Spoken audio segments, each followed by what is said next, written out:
En verdad, no estaba de viaje para Panamá para nos asistir a una reunión de comisión de caso aquí de comisión de asuntos laboral. No estaba de dos reuniones para lo que se trata aquí. Anto camina que trata diferentes puntos de una continuidad también a reunión anterior. Na ocasión aquí nos trata entre otros el problema de migración y sensibilidad de migración. Nos atende también asuntos teniendo en cuenta que la Comisión de Asuntos Laboral y Seguridad de Trabajo. Nos trata también un punto también sumamente interesante que la blockchain y moneda cripto. Nos trata también otro tópico que estaba junto con el caso aquí Ministerio de Asuntos de Labor y Asuntos Social, arriba es parte de seguridad social post pandemia. Me servicio que durante la presentación allá en Panamá nos hay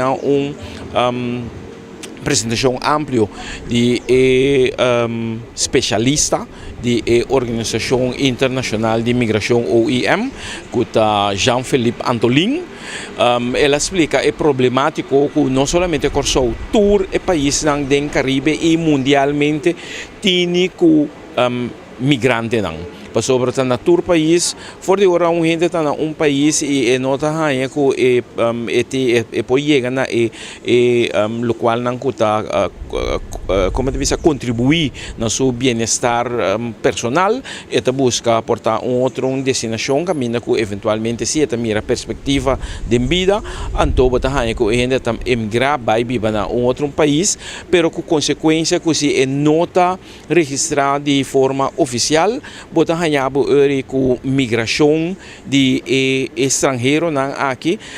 que também tem sua consequência riba economia do país sobre botar hanha com pós pandemia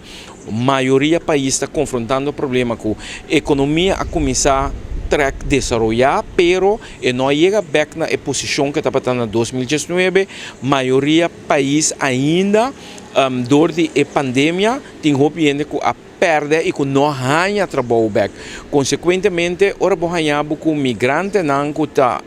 de país de forma ilegal, hopi biabo da hanha que ori den sector laboral, da hasi mal uso de gente aqui door de oferecer sueldo